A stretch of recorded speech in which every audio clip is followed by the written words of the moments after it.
Je pense qu'on peut passer à l'étude de cas, frérot. Let's go. Alors, cette étude de cas qui nous a été envoyée par Judith. Oh, Judith. Hey, hey, J'espère que hey. tu vas bien. Si toi aussi tu veux que l'on puisse répondre à ton Important. étude de cas, commentaires, chat, etc., partout tu peux nous retrouver et nous envoyer. Il n'y a pas de souci, on te répond avec grand plaisir. Salut les gars, je m'appelle Judith. J'étais là au Nekao Gala. Félicitations à vous. Je pense que vous ne mesurez pas l'importance de ce que vous êtes en train de faire. Mille merci à vous et je suis certaine que l'on parlera encore de vous dans quelques années. Merci encore, Judith. C'est Juste là-dessus. Moi, tu sais que en fait, ça me fait plaisir, mais j'ai quand même du mal avec ce genre de. Ouais, je sais pas où me mettre moi quand on me dit ça.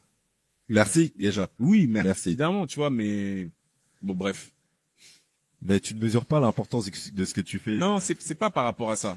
Honnêtement, je la mesure même plus que. Et on parlera de toi encore dans 10 ans. Mais en fait, déjà, c'est vraiment pas ce que je recherche. Et d'autre part, je trouve que, en fait, on a un vrai problème dans la communauté. C'est d'ériger comme ça en épingle des hommes, des femmes, parce qu'on est très souvent à la recherche de l'homme ou de la femme providentielle.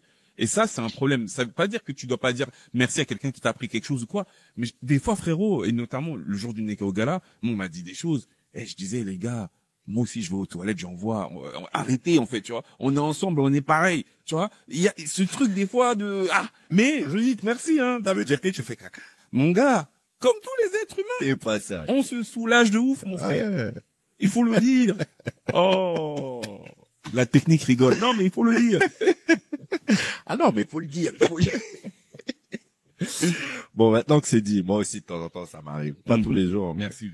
voilà. Et des fois plusieurs fois par jour aussi. Enfin bon, bref. Tu es dans les détails, là. Non mais se passe désolé. Ouais, c'est ça les garçons, pipi caca, ça y est tout de suite. La question, frangin. C'est pas possible. Ah là là là là. Concernant l'étude de mon cas, je n'ai pas vraiment de problématiques, mais surtout des interrogations. Car avant de vous connaître, j'avoue que j'avais pour rêve de devenir millionnaire. Mais en vous écoutant, j'ai l'impression qu'en vrai, avoir 1 million, c'est rien. Bon, c'est pas mal d'avoir 1 million. Quand même. Ouais. Enfin, bon, ok. Du coup, ma question est la suivante. Est-ce que vous êtes millionnaire? Et que faites-vous avec 1 million d'euros en poche? Ah ouais. J'aime bien. C'est une vraie question. Ok, bon, ça c'est, bon, bref. Bon, je veux bien prendre la main. Vas-y. Non, je ne suis pas millionnaire aujourd'hui. Pas encore. Moi non plus. Effectivement, 1 million d'euros, c'est pas grand-chose par rapport à la quantité d'argent qu'il y a sur Terre. Ceci dit, 1 million d'euros quand même, c'est pas mal. Hein, enfin, voilà, mieux vaut avoir. Enfin, il y a beaucoup moins de gens sur Terre qui ont 1 million d'euros. Donc forcément, par rapport à la proportion d'êtres humains, tu fais partie de quelqu'un de privilégié si tu es millionnaire. Mais c'est vrai que 1 million, c'est un chiffre symbolique qui ne change pas considérablement ta vie. Qu'est-ce que je fais moi aujourd'hui si j'ai 1 million d'euros là, comme ça en cash qu'on me donne tout de suite? Déjà, ce qui est sûr, c'est que je mets pas tout au même endroit et je fais pas la même chose. Enfin, je mets pas tout au même endroit. Il y a plusieurs choses que je pourrais faire. Une chose est sûre, c'est que je sécurise la moitié, au minimum. Je pense que je mets 500 000 euros peut-être en SCPI. Ouais. Comme ça, je sais que j'ai à peu près mes 5% de rendement. 5% de rendement, ça me ferait combien par mois sur 500 000? Attends, je calcule ça vite fait. 500 000 multiplié par 5%, ça me fait 25 000 sur un an, divisé par 12. Ouais, ça me fait 2 000 euros à peu près par mois. Assuré grâce à mes SCPI, donc 500 000 euros qui travaillent, 2 000 euros par mois. Ensuite, je pense que je mets peut-être 200 000 euros en actions. Ou non, pas en actions, mais sur la bourse, donc actions ETF. Je pense que je mets 100 000 euros en crypto. Derrière, il me reste 200 000. Une chose est sûre, c'est que j'utilise aussi cet argent pour créer du crédit pour investir dans l'immobilier. Mais bon, l'immobilier, ça me donne un peu la flemme. Donc peut-être que même je ferai un crédit pour remettre dans la SCPI. Et j'utilise bien évidemment une partie du cash pour développer un business ou pour booster le business que j'ai déjà aujourd'hui. Voilà, là, comme ça, d'instinct, ce que je dirais que je ferais avec 1 million en cash. Ok, donc je l'ai répondu, non, je suis pas millionnaire. Je suis un wannabe millionnaire. Après, je comprends l'intérêt de la question, mais en en fait, j'aime pas trop parce que finalement, en fait, je vais donner mon point de vue, tu vois, mais je vois pas en quoi ça va vraiment t'aider, Judith, tu vois. L'idée, en fait, ce qu'il faut retenir, c'est que il y a grosso modo, j'ai failli dire le gros mot, grosso modo, 3 gros leviers d'enrichissement, ok. Et Loïc, en fait, les a cités. Ça va être effectivement tout ce qui tient au marché financier. Tu peux le faire via différentes façons. Via l'achat d'actions, via l'achat de TF, il y a plein de façons de le faire. Il y a ce qui tient en fait aux crypto-monnaies. Aujourd'hui, d'avoir à négliger cela dans son portefeuille, c'est une dinguerie parce que la preuve en est là, par exemple, BTC a atteint en fait son nouveau plus haut. La sphère crypto est plus haute que jamais. Et donc du coup, le d'avoir en fait à miser sur un actif qui aujourd'hui, t'as moins de 10% de la population mondiale qui a investi dedans, alors que au-delà de la dimension spéculative, la technologie qu'est la blockchain, on le sait très clairement, qu'on souhaite investir, donc faire de la spéculation ou tout simplement développer des business grâce à cette blockchain, c'est juste une dinguerie. Donc crypto évidemment et immobilier. Donc maintenant, ce que je ferai ou pas, bon, honnêtement, peu importe. Non, mais c'est toujours intéressant de savoir. Je vais le dire. Moi, concrètement, je suis quelqu'un qui est très bullish sur les cryptos. Donc voilà, moi aujourd'hui, une grande partie de mes investissements sont en crypto. Et d'autre part, moi en fait, je l'ai dit, je suis un wannabe millionnaire. Et la façon la plus rapide de devenir millionnaire, c'est en développant un business. Donc la seule chose que je ferai, c'est d'avoir à réinvestir en fait mes assets dans mon business. Voilà, pour pouvoir gagner plus. C'est aussi simple que ça.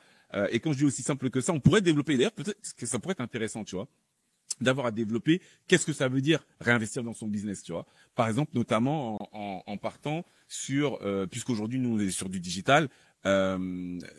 Qu'est-ce que ça veut dire investir dans son business quand par exemple on investit là dans la création d'un podcast? De quelle façon est-ce qu'on monétise ça et qu'on transforme ça en euros? Qu'est-ce que ça veut dire investir dans son business digital quand notamment on met en place des stratégies d'ads, puisque en fait encore une fois c'est sortir de l'argent, mais pour pouvoir disposer, on appelle ça un ROAS, d'accord, ou un ROI pour les personnes qui parlent de cash en direct. Combien ça nous rapporte? Donc tu vois, ça serait peut-être intéressant c'est ça, c'est intéressant et c'est pour ça que je dis 1 million à la fois c'est beaucoup mais c'est rien. Tu vois, quand je dis quand même, rends-toi compte qu'aujourd'hui tu mets 500 000 euros en SCPI, tu gagnes 2 000 euros par mois.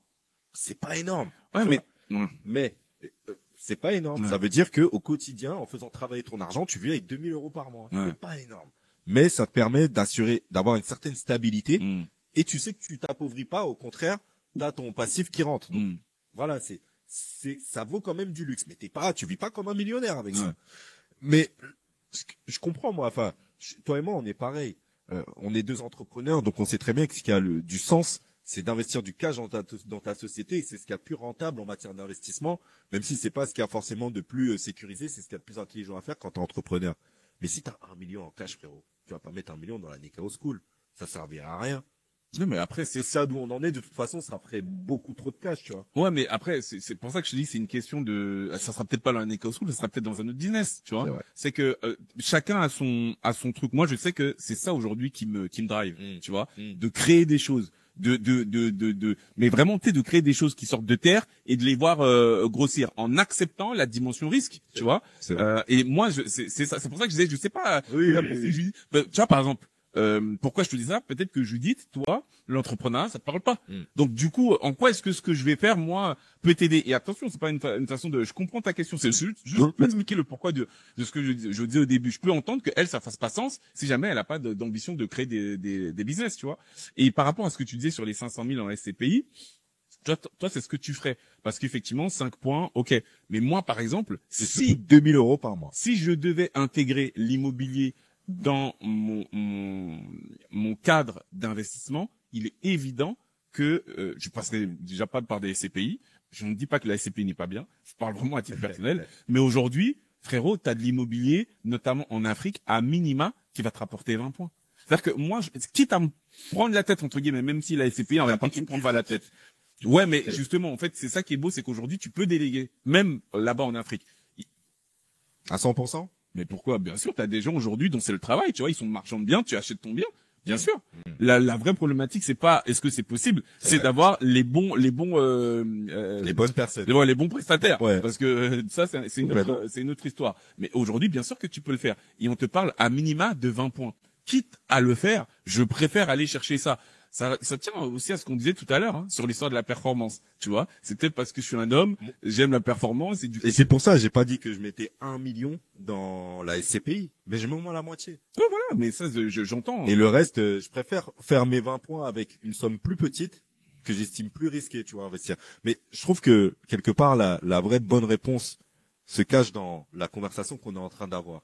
C'est que chaque personne va investir ces 1 million-là en fonction de comment est-ce qu'il veut investir, en fonction de son profil d'investisseur, en fonction de ses appétences. Il y en a qui seront attirés par l'entrepreneuriat, comme tu l'as dit, d'autres plus par la sécurité, d'autres plus par... Voilà, tous ces éléments-là vont faire qu'il n'y a pas vraiment de bonne réponse. Mais effectivement, pour que tu puisses avoir la bonne stratégie, il faut que tu connaisses toutes les options que tu as à disposition pour pouvoir faire quelque chose qui te correspond avec ces 1 million. C'est exactement ce que j'ai dit. Le début de ma réponse tenait à dire, Judith, les principaux leviers sur lesquels il te faudra investir sont bourse, marché financier, crypto, immobilier. Mais tu peux pas le faire en inventant les choses. Et je vais encore être dans du CTA, mais c'est exactement la raison pour laquelle on a créé la Nekao School, parce que au travers de celle-ci, on te donne tout de ce qui tient en fait au b.a.-ba, parce que tu ne peux pas faire un truc que tu ne comprends pas. Pourquoi investir dans telle action, pourquoi s'appuyer sur tel broker, etc. Et c'est des choses qui, là, tu as vu la manière dont je te le dis, ça peut sembler super complexe, alors qu'en réalité, vraiment, à l'heure de ça, là, c'est super simple. Il faut juste comprendre et savoir pourquoi est-ce que tu le fais, et une fois que tu le fais, intégrer cette notion de long terme, et let's go. Absolument, on est d'accord.